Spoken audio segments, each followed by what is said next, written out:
In the winter of 1876, deep in the isolated mountains of Montana Territory, a German doctor named Theodor Brennan made a discovery that would haunt him for the rest of his life. Inside a remote cabin, 23 miles from the nearest settlement, he found medical records that documented 5 generations of deliberate inbreeding within a single Irish family. But that wasn't the most disturbing part.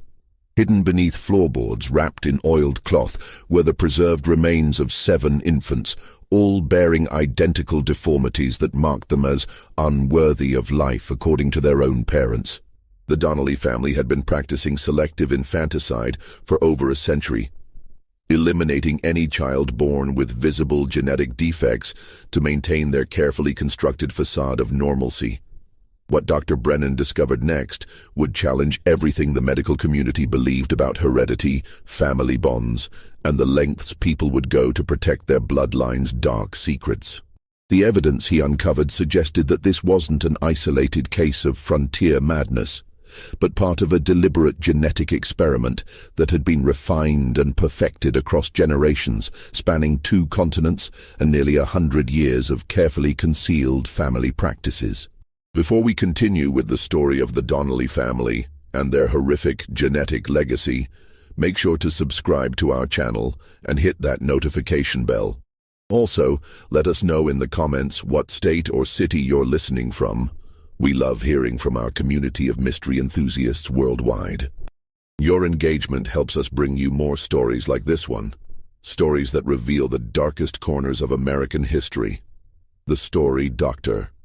Brennan would later document in his private journals began not in Montana's unforgiving wilderness, but in the rolling green hills of County Cork, Ireland, where the Donnelly bloodline first took its twisted turn toward genetic catastrophe during the harsh winter of 1798. The Montana Territory of 1874 represented the very edge of American civilization, a land where federal authority existed more in theory than practice. Helena, the territorial capital, boasted barely 8,000 souls clustered around the mining operations that had sparked the region's growth. The surrounding mountains held only scattered mining camps, isolated homesteads, and native tribes still actively resisting the encroachment of white settlers. It was a landscape carved by violence and shaped by desperation, where families could disappear for months without anyone asking questions, where the harsh winters claimed lives regularly, and where the territorial government's reach extended only as far as its scattered deputies could ride through treacherous mountain passes. The gold rush that had initially drawn settlers to Montana was beginning to wane by 1874, leaving behind abandoned claims and desperate men willing to try anything for survival. Supply lines stretched thin across hundreds of miles of wilderness, making even basic necessities scarce and expensive. Medical care was virtually non-existent outside Helena, and even there, it consisted mainly of army surgeons and self-taught frontier doctors whose knowledge was limited to treating gunshot wounds and setting broken bones.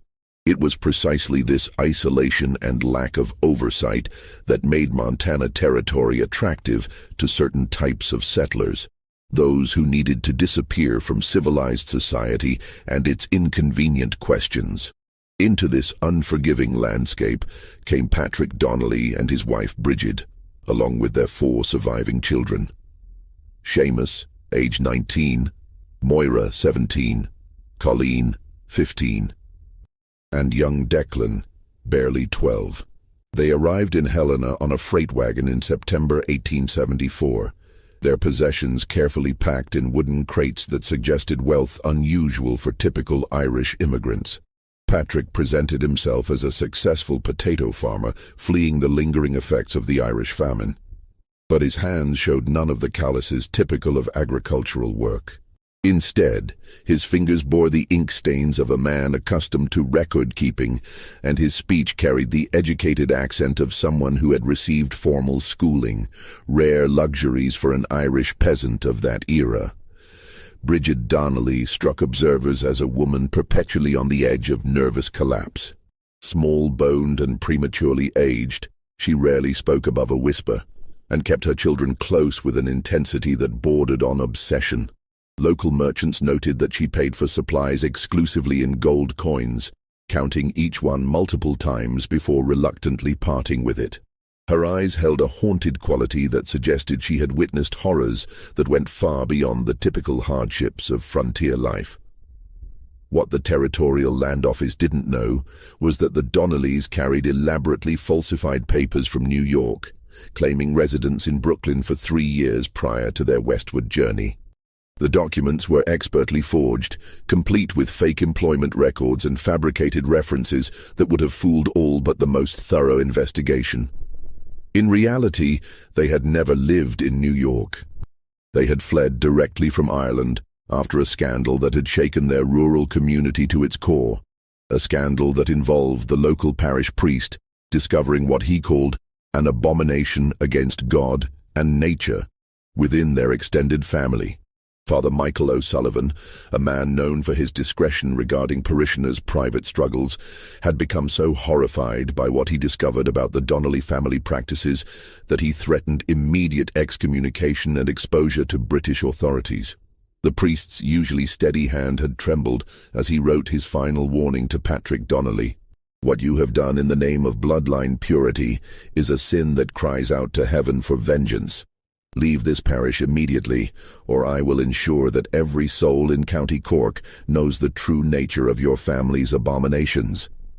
Patrick had purchased 160 acres of remote mountain land from the territorial government, paying in gold coins that raised no suspicions in a territory where such currency was common among former miners and prospectors.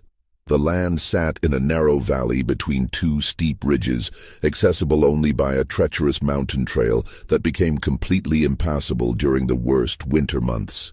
The isolation was so complete that smoke from their cabin chimney couldn't be seen from any neighboring homestead, and the nearest water source, a spring-fed creek, flowed only during the brief summer months before freezing solid for nearly half the year. The location was perfect for a family that desperately needed to hide from the world, but it also presented challenges that would test even their carefully planned survival strategies. The growing season at that altitude lasted barely 4 months, requiring intensive agricultural knowledge to produce enough food for winter survival. The extreme cold could kill livestock in a single night if proper precautions weren't taken, and the psychological pressure of complete isolation for 6 months of every year had driven many frontier families to madness or suicide. Yet the Donnellys built their homestead with the efficiency of people who had faced similar challenges before.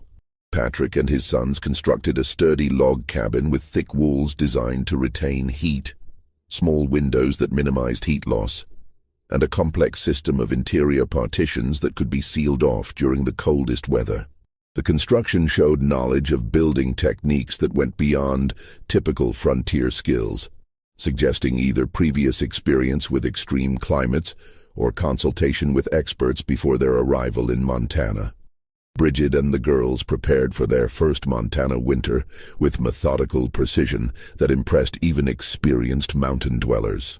They preserved meat using techniques that maximized storage space and minimized spoilage, cultivated crops specifically chosen for their ability to grow in short seasons and poor soil, and established systems for rationing supplies that showed mathematical precision unusual for supposedly uneducated Irish peasants. But neighbors who occasionally encountered them during supply runs to Helena noted peculiarities that set the Donnellys apart from other frontier families. The family members bore striking resemblances to one another that went far beyond normal family traits.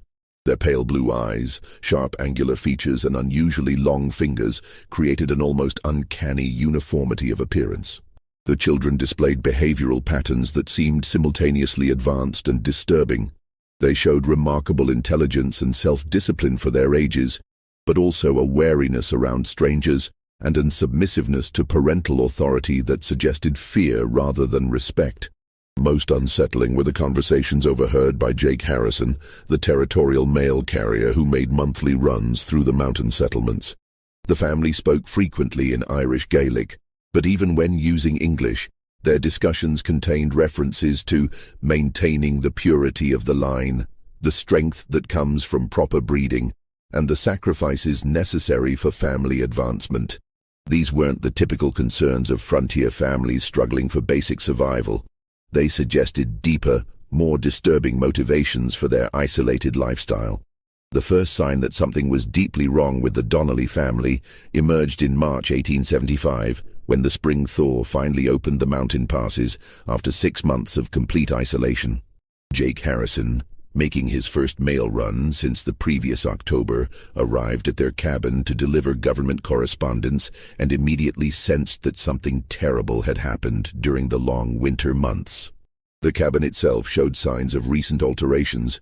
New boards covered what appeared to be holes in the walls, fresh chinking filled gaps that suggested violence or struggle, and the area around the building bore evidence of significant digging despite the frozen ground. Most disturbing was the smell that permeated the entire homestead, a sickly sweet odor that Harrison recognized from his years of frontier experience as the lingering scent of death and decay. Bridget Donnelly met him at the door, her appearance so dramatically changed that Harrison initially didn't recognize her. The woman who had arrived in Montana just 6 months earlier as a nervous but relatively healthy frontier wife now looked haggard and hollow-eyed, her hands trembling with what appeared to be chronic anxiety.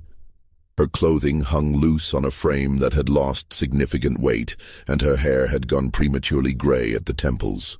When she attempted to speak, her voice cracked as if she hadn't used it in weeks. The winter was difficult, she managed to whisper, glancing nervously toward the cabin's interior. We had complications. Harrison found the family in the midst of what appeared to be a difficult birth, with Bridget in active labor attended only by her teenage daughter Moira. But what he witnessed during that March afternoon would later become crucial evidence in understanding the family's dark history. The scene was orchestrated with a clinical precision that suggested extensive previous experience with similar situations. The infant that emerged was clearly malformed. Its spine curved in an unnatural S-shape, its left arm ending in a clubbed hand with only 3 fingers, and its head disproportionately large, with a pronounced sloping forehead that indicated severe developmental abnormalities. The child's breathing was labored, and its cries had a weak, mewling quality that suggested internal complications beyond the visible deformities. But what disturbed Harrison most was the family's reaction to this obviously suffering infant. Rather than the grief, concern, or frantic efforts to help that he expected from parents facing such a tragedy, he observed what he later described as cold, calculated assessment in their eyes. Patrick and Bridget exchanged meaningful glances while speaking to each other in rapid Irish Gaelic that Harrison couldn't understand. Their tone suggested not surprise or anguish, but rather discussion of predetermined procedures for handling a familiar situation. The child won't survive the week, Patrick announced with clinical detachment, though the infant's breathing appeared relatively strong, and its cries, while weak, suggested basic vitality. The mountain air is too harsh for one so delicate. It's God's mercy, really. Better to take them young than let them suffer. Harrison offered to ride immediately to Helena for a doctor, emphasizing that even severely deformed infants sometimes survived with proper medical care. But Patrick firmly refused, his pale blue eyes growing hard, with an authority that brooked no argument. "We know how to handle our own troubles," he said, placing a possessive hand on his wife's shoulder. "It's the Lord's will that some children aren't meant for this world. Interfering with divine judgment would be a sin against nature itself." The religious justification struck Harrison as rehearsed, as if Patrick had delivered similar explanations many times before. There was also an underlying threat in his tone that suggested serious consequences for anyone who might interfere with the family's private handling of the situation. Seamus and young Declan, who had been working outside during the birth, returned to the cabin with expressions that showed no surprise at finding their mother in labor or their newest sibling obviously deformed, suggesting this wasn't the first such birth they had witnessed. When Harrison returned 2 weeks later with routine mail delivery, the infant was gone. Bridget met him at the door with red-rimmed but completely dry eyes, the look of someone who had exhausted their capacity for grief rather than someone experiencing fresh loss. "Lost the baby 3 days after you left," she reported in a voice devoid of emotion. "Buried him behind the cabin next to the others. The weak don't survive out here, and it's better that way." Her phrase, "next to the others," sent chills through Harrison's spine. Behind the cabin, he now noticed for the first time, stood a row of small wooden crosses marking fresh-turned earth. He counted 4 graves, all too small for adult burials, all marked with crude dates spanning the past 8 months. The implications were staggering. The Donnellys had lost multiple infants during their first year in Montana, losses that had never been reported to territorial authorities as required by law. The graves themselves looked wrong to Harrison's experienced eye. The dirt was disturbed in a pattern that suggested hasty, panicked work rather than the careful burial of beloved children. The crosses were uniform in size and construction, as if made in advance rather than crafted individually for each loss. And the spacing between graves suggested systematic planning rather than random tragedy. They were arranged in a neat row that left space for additional burials. That summer, as Harrison continued his monthly mail runs, he began paying careful attention to the Donnelly family dynamics. What he observed gradually painted a picture of a household operating under rules and pressures that had nothing to do with typical frontier survival. The children moved with the careful precision of people who knew that mistakes carried severe consequences, and their interactions with each other showed patterns of communication that suggested shared knowledge of family secrets too dangerous to discuss openly. Moira and Colleen, despite being only 17 and 15, carried themselves with the knowledge and wariness of much older women. They handled domestic tasks with efficiency that went beyond normal teenage competence, but their eyes held a haunted quality that suggested they had witnessed things that fundamentally changed their understanding of family relationships. When they spoke to their parents, their voices carried a deference that seemed rooted in fear rather than respect. Seamus, the eldest son at 19, had developed a pronounced stutter that seemed to worsen whenever his father was present. He flinched at sudden movements and avoided eye contact with anyone outside the immediate family. Most disturbing was his reaction to questions about family life. He would begin to respond normally, then catch himself and fall silent, as if remembering consequences for revealing family information. Young Declan appeared the most normal of the children, but Harrison caught him once, staring at the small cemetery behind the cabin with an expression of terror rather than sadness. When asked about his deceased siblings, the boy had responded, "Sometimes babies aren't right, and Father says God doesn't want them to suffer. But sometimes I think maybe God didn't decide." The child had immediately clapped his hand over his mouth, as if realizing he had said something forbidden, and refused to speak another word during Harrison's entire visit. Most disturbing were the conversations Harrison sometimes overheard when approaching the cabin quietly through the forest. The family spoke frequently about keeping the line pure, maintaining the strength of the blood, and the sacrifices our ancestors made to preserve what matters. They used Irish phrases that Harrison couldn't translate, but the tone suggested rituals or traditions that went far beyond normal family customs. There were references to the others back home, what happened to the weak ones, and most chillingly, discussions of which children show the signs and how to handle the imperfect ones. These conversations painted a picture of a family operating according to beliefs and practices that predated their arrival in Montana by many years, possibly generations. The isolated mountain homestead wasn't just a refuge from civilization. It was a carefully chosen location where the family could continue traditions that would be impossible to maintain under the scrutiny of normal community life. As 1875 progressed into its harsh winter months, the Donnelly family's isolation became complete once again. Snow blocked the mountain passes from November through March, cutting them off entirely from the outside world for the second time since their arrival in Montana territory.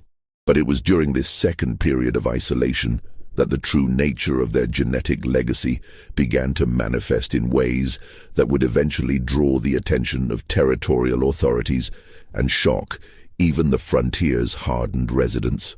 Dr. Theodore Brennan, the territorial physician who would later investigate the family, had arrived in Helena in October 1875, carrying with him medical texts and knowledge that represented the cutting edge of hereditary science. A graduate of the University of Vienna, with additional training in Berlin and Edinburgh, Brennan had studied under physicians who were just beginning to understand the mechanisms of genetic inheritance. His medical library contained works by Francis Galton and other pioneers of what would later become known as genetics, giving him knowledge that wouldn't become common medical understanding for decades to come. Brennan had come to Montana Territory not for adventure or profit, but to escape a professional scandal in Europe. His research into hereditary traits had led him to conclusions about human breeding that his colleagues found disturbing, and his vocal support for controlled reproduction to improve the human species had made him persona non grata in respectable medical circles. The frontier offered him anonymity and the freedom to pursue his scientific interests without institutional oversight. Ironically, the same freedom that had attracted the Donnelly family for their own disturbing purposes. During the winter of 1875-1876, Brennan received his first hint that something was seriously amiss in the mountain valleys when Jake Harrison arrived at his Helena office in February, having risked the dangerous winter trail to seek medical consultation. Harrison described phenomena that defied his 8 years of experience in the Montana wilderness. Strange lights seen coming from the Donnelly cabin at odd hours of the night, smoke patterns that suggested fires being burned at unusual times and temperatures, and most disturbing of all, sounds that carried across the frozen landscape during the still winter nights. "Doctor," Harrison said, his weathered face creased with worry and confusion, "I've been carrying mail through these mountains for 8 years. I know the difference between normal frontier hardship and something genuinely wrong. What I'm hearing from that cabin in the dead of winter, it's not the sound of people dealing with ordinary troubles. There's crying that goes on for hours, then stops so suddenly it's like someone threw a switch. And there's singing, if you can call it that doesn't sound quite human. The melody is wrong, like it's meant for voices that don't work the same way ours do." Harrison also reported visual phenomena that troubled his practical frontier sensibilities. The Donnelly cabin showed lights burning at times when fuel conservation should have been critical for winter survival. The patterns of illumination suggested activities requiring sustained light during the darkest hours of night, activities that didn't match normal family routines. Most disturbing were the occasions when Harrison glimpsed figures moving outside the cabin during blizzard conditions that should have made outdoor activity impossible. Figures that seemed unusually tall or moved with gaits that didn't look entirely human in the shifting snow and shadows. Brennan's medical instincts were immediately aroused by Harrison's descriptions, but the winter weather made any journey to the Donnelly homestead absolutely impossible. The mountain passes were blocked by snow depths that made travel suicidal, and even if he could have reached the cabin, winter emergency visits were typically requested only for life-threatening situations that couldn't wait for spring. The Donnelly family had never requested medical assistance despite the obvious health problems Harrison had described. Instead of attempting a dangerous winter journey, Brennan began researching Irish immigration records and territorial archives, looking for any available information about the family's background and previous medical history.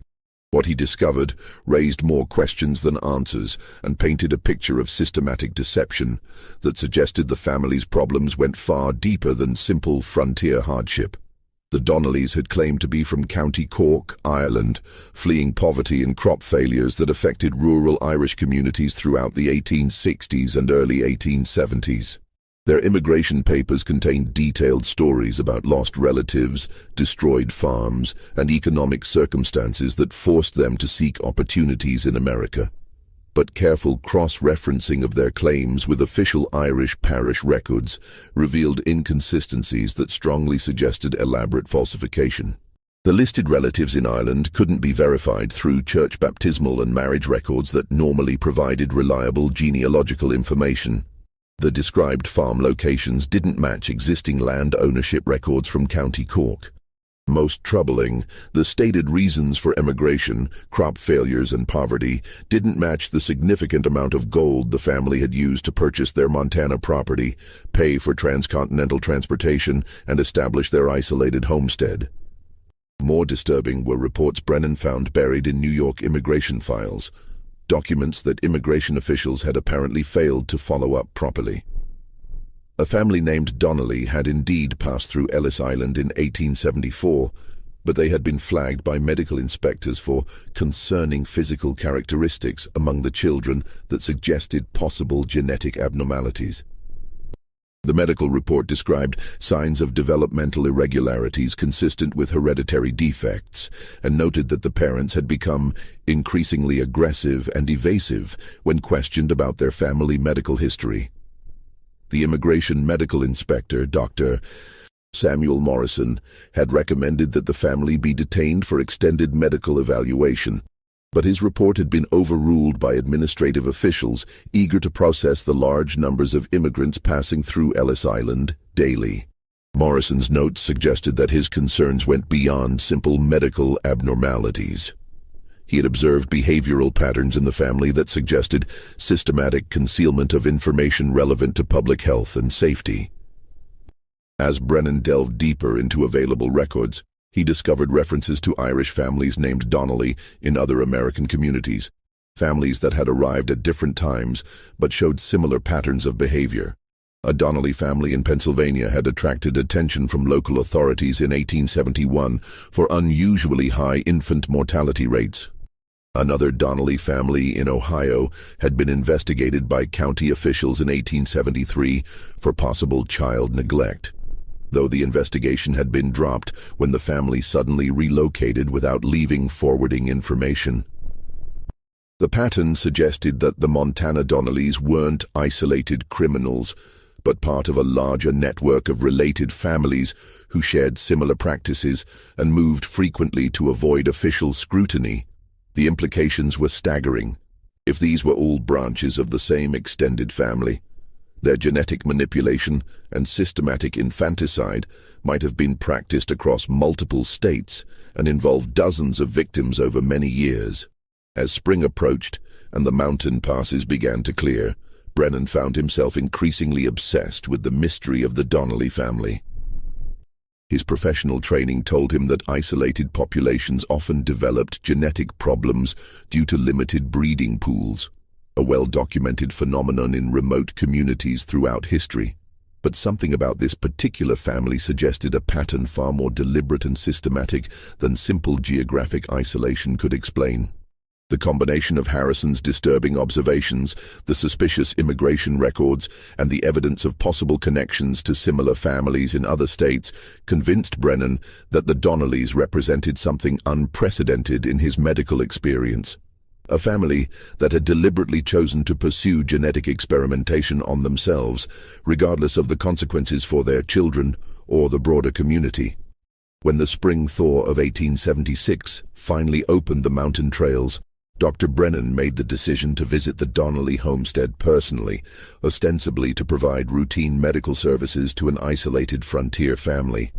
What he found there would fundamentally change his understanding of human nature, genetic science, and the lengths to which people would go to preserve family secrets that spanned multiple generations. The journey to the Donnelly cabin required a full day of difficult travel through terrain that seemed deliberately chosen for its inaccessibility. The trail wound through dense forests, across unstable creek beds, and up steep mountain slopes that would have challenged even experienced horsemen. The isolation was so complete that Brennan encountered no other travelers, no signs of other homesteads, and no evidence that anyone else had used the trail in months. The cabin itself appeared deceptively normal from the outside, well-built, well-maintained, with signs of careful farming and successful animal husbandry that suggested a family adapting well to frontier life. The immediate surroundings showed evidence of hard work and intelligent land use. carefully tended vegetable gardens, efficient livestock shelters, and water management systems that demonstrated sophisticated agricultural knowledge. But Brennan's medically trained eye immediately noticed troubling details that most visitors would have overlooked. The family cemetery behind the cabin contained far too many graves for a family that claimed to have lost only occasional infants to the harsh frontier conditions. Brennan counted 11 wooden crosses, all marking plots that were clearly too small for adult burials, all carved with dates that showed deaths occurring at suspiciously regular intervals, rather than the random clustering typical of epidemic disease or severe weather casualties. The graves themselves were arranged in neat rows that suggested systematic planning rather than desperate responses to unexpected tragedies. More disturbing was the evidence of recent expansion in the cemetery area. Fresh tool marks in the surrounding trees and recently moved earth suggested that additional grave sites were being prepared in advance. Preparations that implied the family expected future deaths rather than hoping to avoid them. The crosses marking existing graves showed similar construction and weathering patterns, as if they had been made in batches rather than individually crafted for each deceased child. Patrick Donnelly met him at the cabin door with a mixture of frontier hospitality and barely concealed wariness that immediately set Brennan's professional instincts on edge. The family patriarch had aged dramatically since Harrison's descriptions from the previous year. His hair had gone completely white, despite his apparent age of 45, and deep lines creased his face in patterns that suggested chronic stress rather than normal aging. His hands trembled slightly when he thought no one was watching, and his eyes held a haunted quality that Brennan recognized from patients suffering from severe psychological trauma. "We don't need a doctor here," Patrick said with forced firmness, but his voice carried less conviction than his words suggested. "We've always handled our own troubles, just as our families did in the old country. Bringing outsiders into family matters only complicates situations that are better resolved through traditional methods." Bridget appeared behind her husband, and Brennan was shocked by the extent of her physical deterioration since Harrison's previous descriptions. The woman who had given birth just over a year earlier now looked gaunt and hollow-eyed, her frame so thin that her clothing hung like drapes over protruding bones. Her hands showed a constant tremor that could have indicated neurological problems, chronic malnutrition, or psychological stress severe enough to cause physical symptoms. When she attempted to speak, Patrick silenced her with a sharp look that suggested years of practiced dominance and consequences for disobedience that went beyond normal marital authority. But it was the children who provided the most disturbing evidence of the family's dark secrets and abnormal lifestyle. Moira, now 18, was clearly pregnant again, her condition advanced enough to suggest conception during the isolated winter months when no outsiders could have been present. The implications of this timing, combined with the family's isolation and unusual genetic patterns, raised questions that Brennan found professionally and personally disturbing. Colleen, now 16, showed signs of premature physical development that seemed accelerated beyond her chronological age. Her adult features appeared fully formed in ways that suggested hormonal abnormalities, possibly related to genetic factors or environmental influences. More troubling was her behavior around her parents. She displayed a combination of maturity and submissiveness that suggested experiences inappropriate for someone her age. Most disturbing was young Declan, now 13, who had developed pronounced physical abnormalities since Harrison's previous visits.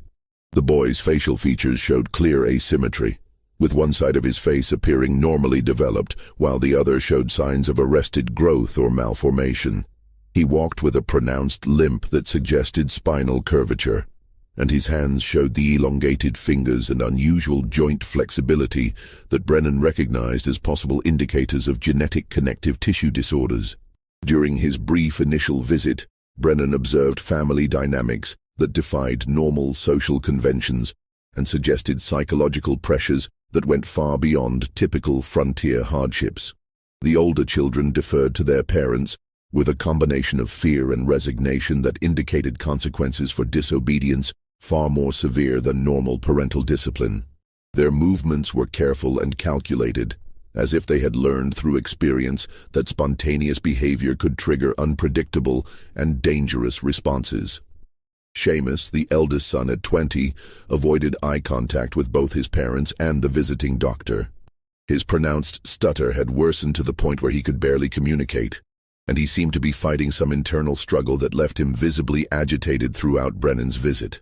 When asked direct questions about family life or his own health, Seamus would begin to respond normally, then catch himself mid-sentence and fall silent, as if remembering severe consequences for revealing family information to outsiders. The family's living arrangements also struck Brennan as abnormal for typical frontier households. The cabin's interior was divided into more separate spaces than necessary for privacy alone, with heavy curtains and locked doors that seemed designed to conceal activities rather than simply organize family life. Sounds from other parts of the cabin suggested ongoing activities that the family didn't want their visitor to observe, and there were smells, medicinal, organic, and vaguely disturbing, that implied practices beyond normal frontier medicine or food preservation. As Brennan prepared to leave after his initial assessment, Patrick pulled him aside with an urgency that bordered on desperation. His manner suggested a man wrestling with competing desires to maintain family secrets and seek help for problems that had grown beyond his ability to manage alone. "Doctor," Patrick whispered, glancing nervously toward the cabin to ensure they weren't overheard by family members. "If I were to tell you that sometimes God tests families in ways that require terrible choices, would you understand what I mean? Would you be able to help without asking questions that might bring trouble to people who are already suffering?" Before Brennan could formulate a response, Patrick continued with increasing agitation. "Our bloodline carries great strength, but it also carries complications. We've learned to manage these complications through methods that our fathers and grandfathers developed over many generations. These methods have worked for us in the old country, but here in Montana, people ask different kinds of questions. They expect things that we cannot provide without revealing practices that wouldn't be understood by those who don't share our particular burdens." The implications of Patrick's carefully worded confession sent chills through Brennan's professional composure. He was beginning to understand that the Donnelly family's isolation wasn't just about avoiding social scrutiny for unusual behavior. It was about hiding systematic practices that would horrify even the frontier's rough-and-tumble society. Practices that had been refined and perfected over multiple generations before being transplanted to the American wilderness. 2 months after his initial visit, Dr. Brennan received an urgent message from Jake Harrison that would force him to confront the full horror of the Donnelly family's genetic legacy.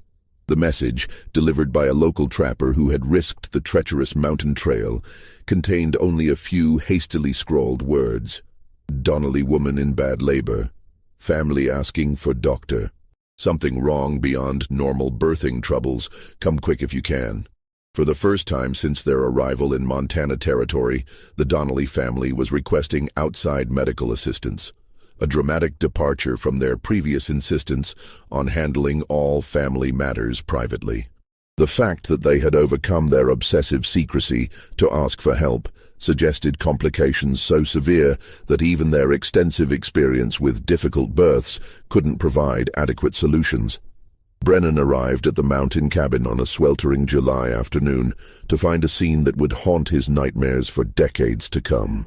The oppressive heat had turned the isolated valley into a furnace, and the air hung thick with humidity that made breathing difficult even for healthy individuals.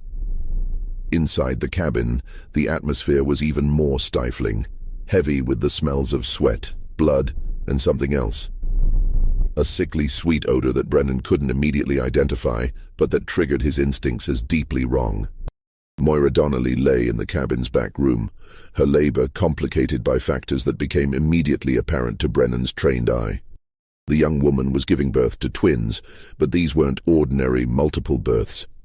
The infants were conjoined at the torso and appeared to share major internal organs, a condition that Brennan knew was almost always fatal in an era before advanced surgical intervention. But what shocked him most wasn't the medical complexity of the situation, but rather the family's reaction to this obviously catastrophic development. Rather than the panic, grief, and desperate hope for divine intervention that he expected from parents facing such a tragedy, the Donnellys displayed a cold, methodical response that suggested they had dealt with similar situations many times before. Patrick and Bridget worked together with the efficiency of people following a well-established protocol, their movements coordinated and purposeful rather than frantic. Seamus and Colleen prepared materials and instruments that clearly weren't intended for celebrating a birth, but rather for managing a situation that required immediate and decisive action. The twins themselves presented a medical challenge that would have strained the resources of even the best-equipped hospitals of the era. They shared not only external tissue connections, but appeared to have integrated cardiovascular and nervous systems that made separation impossible with 1876 medical technology. One infant was clearly stronger than the other, but both showed signs of vitality that suggested they might survive for days or even weeks if provided with appropriate supportive care.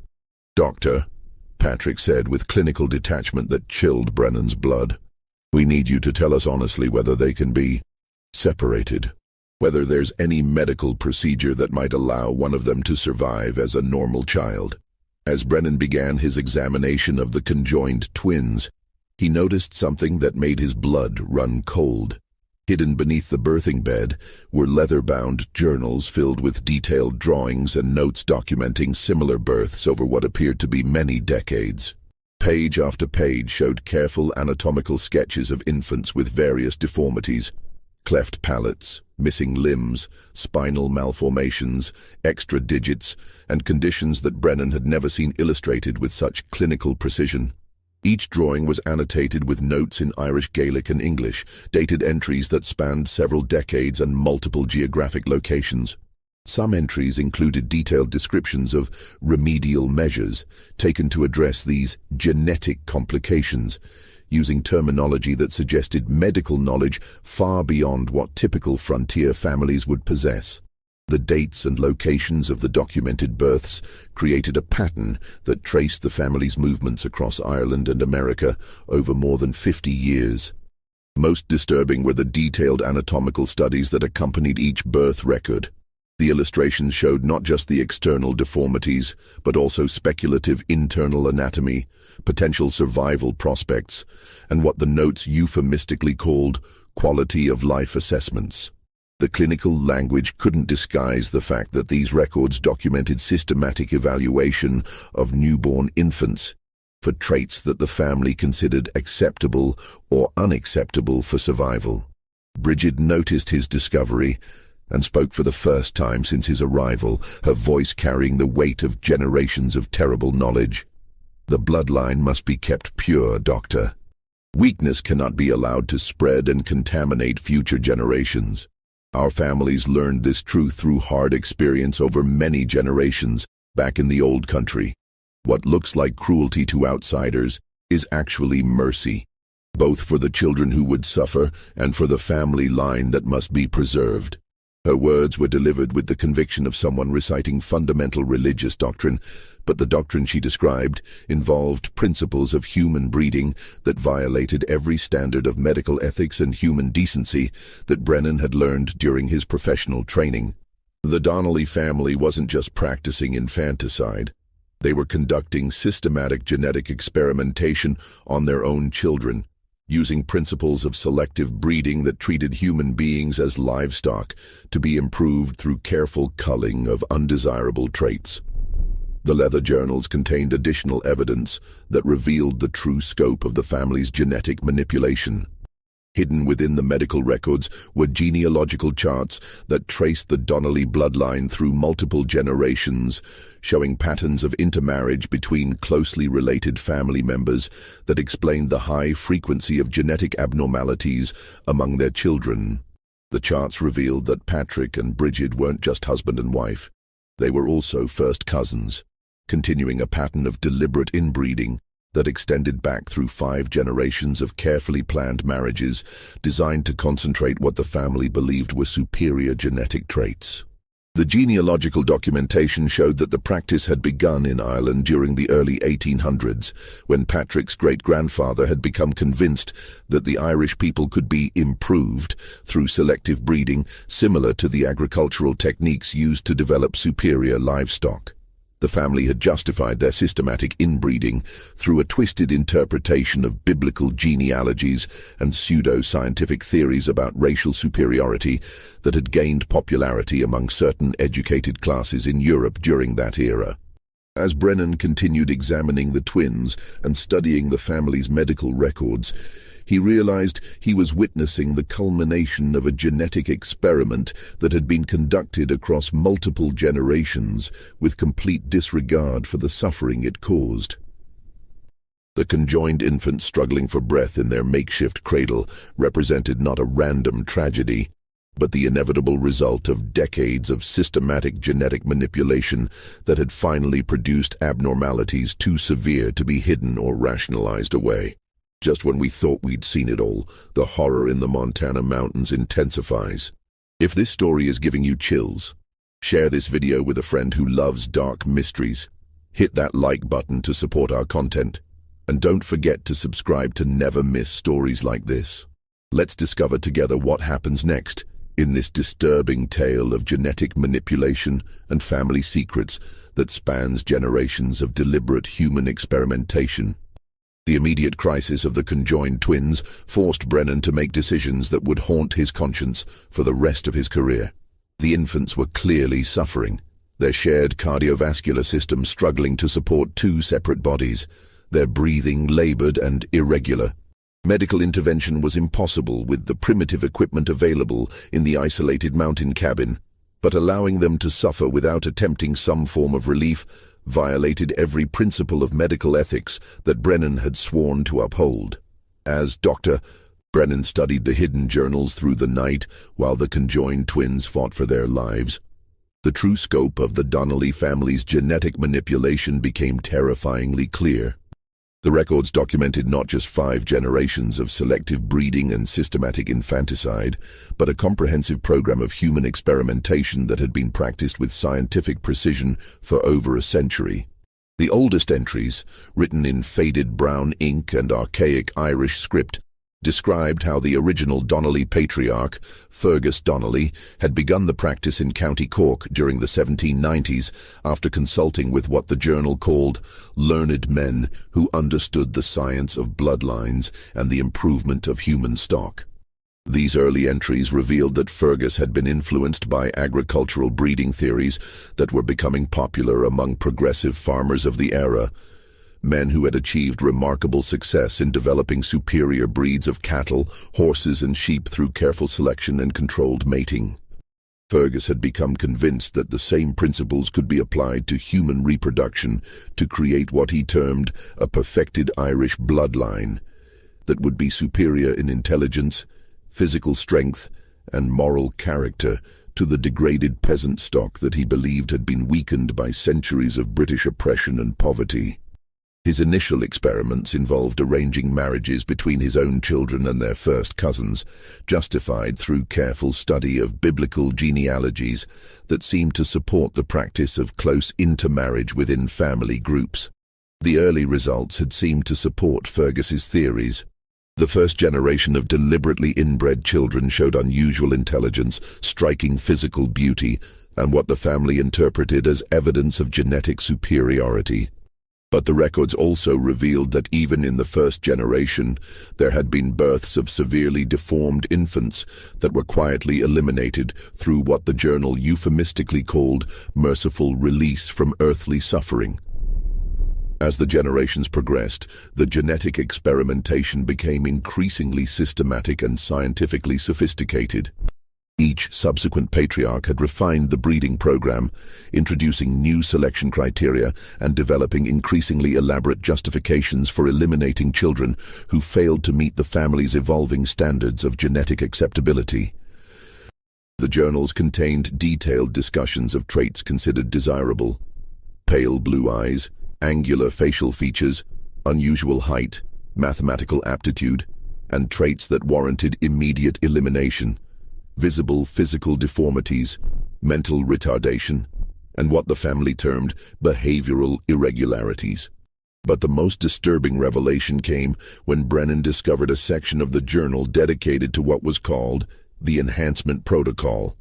The entries described systematic attempts to accelerate the concentration of desired traits through increasingly close breeding relationships. Patrick's generation represented the culmination of this process.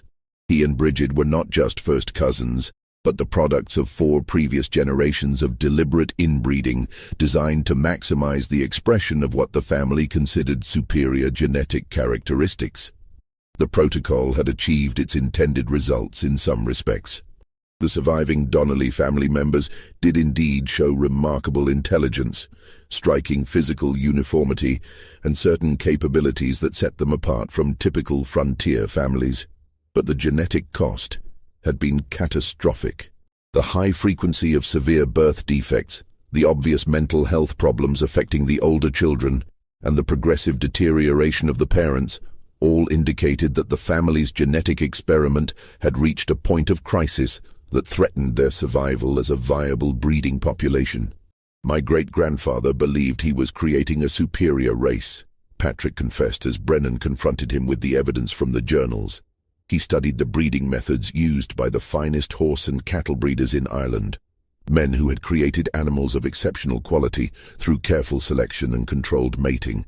He believed that the Irish people had been degraded by centuries of poverty and oppression, and that only through deliberate improvement of our bloodlines could we reclaim our rightful position as a superior people. Patrick's voice carried a mixture of pride and growing doubt as he continued. "For 4 generations the method seemed to work. Our family produced children of exceptional intelligence and beauty, men and women who could have been leaders and innovators if the world had been ready to recognize our superiority. But the cost has been terrible. So many children born wrong. So many who had to be released from lives that would have brought nothing but suffering to themselves and shame to the family line." The genetic reality that Brennan understood from his advanced medical training painted a far different picture than the family's eugenic fantasies.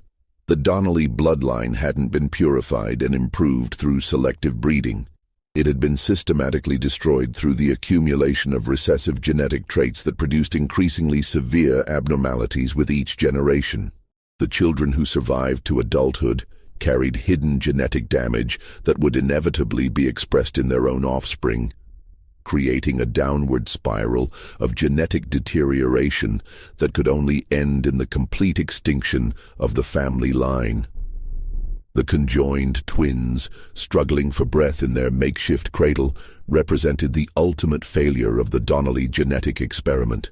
5 generations of deliberate inbreeding had not created superior human beings.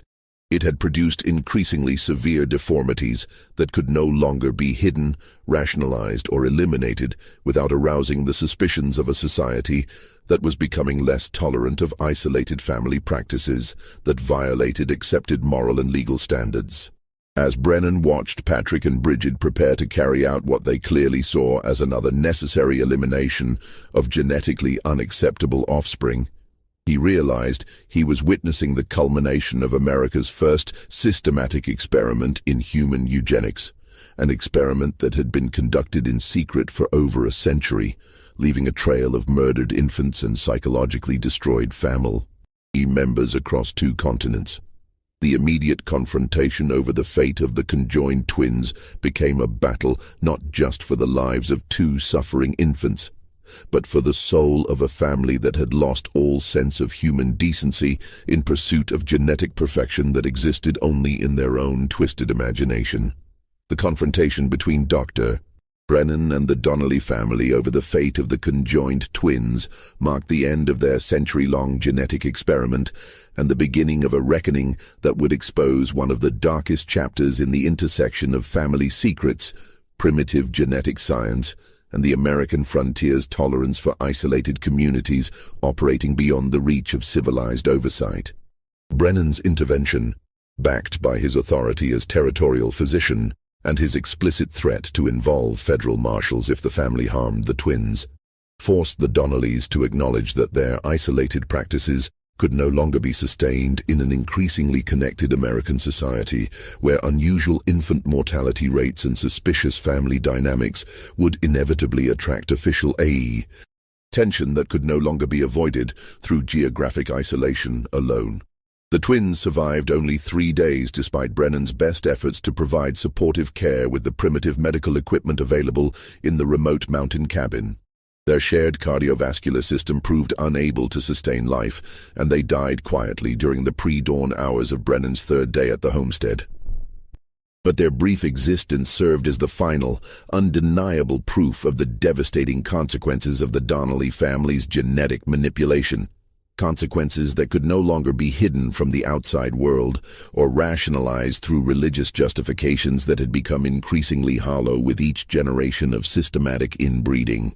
The twins' death provided Brennan with the legal authority he needed to conduct a thorough investigation of the family's practices and medical history. His examination of the 11 small graves behind the cabin, combined with detailed study of the family's medical journals and genealogical records, revealed evidence of systematic infanticide spanning multiple generations and involving at least 23 documented cases of children who had been eliminated for various genetic defects, ranging from visible physical deformities to behavioral traits that the family found unacceptable. Faced with overwhelming evidence and the threat of murder charges that could result in execution under territorial law, Patrick Donnelly finally revealed the full extent of their family history and the systematic genetic experimentation that had consumed 5 generations of his lineage. The practice had begun in Ireland during the early 1800s, when his great-grandfather Fergus had become obsessed with creating what he called a perfect Irish bloodline, through selective breeding techniques adapted from agricultural animal husbandry. The family had justified their actions through a combination of pseudo-scientific theories about human improvement, twisted religious interpretations that portrayed genetic defects as divine punishment for racial impurity, and social Darwinist philosophies that were gaining popularity among certain educated classes during the mid-19th century. They had convinced themselves that eliminating defective offspring was not murder, but rather a form of genetic stewardship that would eventually produce human beings superior to the degraded masses of common people. The psychological toll of maintaining these beliefs and practices across multiple generations had been catastrophic for every member of the family. Patrick himself suffered from chronic anxiety and depression that had worsened dramatically as the genetic consequences of inbreeding became impossible to ignore. Bridget had experienced multiple nervous breakdowns and showed signs of what Brennan recognized as severe post-traumatic stress, resulting from years of participating in the systematic murder of her own children. The surviving children presented a tragic spectrum of psychological and physical damage resulting from both genetic factors and the traumatic environment in which they had been raised. Seamus, the eldest son, suffered a complete mental breakdown when questioned about his role in the family's practices, revealing that he had been forced to participate in the elimination of defective siblings from the age of 12. His profound stutter and inability to maintain eye contact were symptoms of psychological trauma so severe that Brennan doubted he would ever recover sufficiently to function in normal society. Moira and Colleen, both products of the family's systematic inbreeding, showed physical and psychological symptoms that would require years of treatment to address. Both young women had been psychologically conditioned to accept their roles as breeding stock for continuing the family line, and both showed signs of sexual abuse that suggested their father had been preparing them for marriages to their own brothers, the logical continuation of the family's genetic concentration program. Young Declan, whose physical deformities made him a living reminder of the family's genetic failures, presented the most complex challenge for territorial authorities. His spinal curvature and facial asymmetry were progressive conditions that would require ongoing medical treatment, but his psychological state had been so severely damaged by witnessing years of infanticide and abuse that he posed potential dangers to himself and others. The boy disappeared one night from territorial custody, vanishing into the Montana wilderness without leaving any trace that would allow authorities to determine his fate. The legal proceedings against Patrick and Bridget Donnelly were complicated by the unprecedented nature of their crimes and the territorial justice system's lack of experience with cases involving systematic genetic experimentation and generational patterns of infanticide. The territorial prosecutor struggled to find appropriate charges for crimes that spanned multiple generations and jurisdictions, while defense attorneys attempted to argue that the defendants were victims of hereditary mental illness rather than calculating criminals who had systematically murdered their own children. The case attracted attention from medical and legal experts throughout the American territories, but the remote location and primitive communication systems of the era meant that much of the evidence and testimony never reached the broader public. Patrick and Bridget Donnelly both died in territorial custody before their cases could come to trial.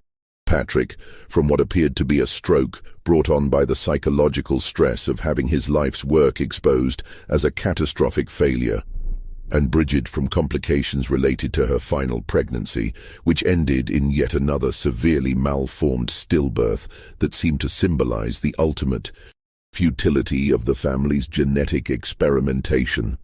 Dr. Brennan's detailed documentation of the case became part of early medical literature on the dangers of consanguineous marriage and the genetic consequences of systematic inbreeding. His professional reports, published in territorial medical journals and later in national medical publications, provided some of the first systematic evidence of the relationship between close family intermarriage and increased rates of genetic abnormalities in offspring. However, he never published the full details of what he had discovered, including the systematic infanticide and psychological abuse that had characterized the Donnelly family's practices. Brennan's private journals, discovered after his death in 1923, revealed his lifelong struggle to understand how human beings could systematically eliminate their own children in pursuit of genetic perfection that existed only in their own twisted imagination. His notes described recurring nightmares about the conjoined twins and persistent guilt about his inability to save the children who had been murdered before his intervention could protect them. The Donnelly homestead was abandoned after the family's arrest, and the mountain property reverted to territorial ownership when no surviving relatives could be located to claim inheritance rights. Local residents avoided the area, partly due to practical concerns about the harsh winter conditions that had made the location appealing to the family, but also because of growing awareness of the horrors that had taken place there.